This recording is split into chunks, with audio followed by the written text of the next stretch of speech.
మాట నెత్తావి. రచన పఠనం చక్రవర్తి.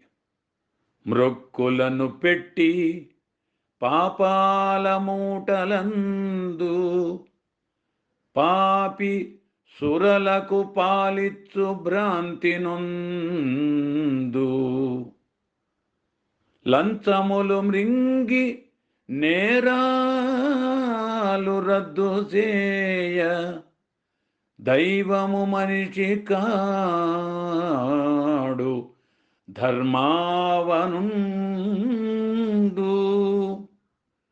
రొక్కులను పెట్టి పాపాల మూటలందు పాపి సురలకు పాలిచ్చు భ్రాంతి నొందు లంచములు మృంగి నేరా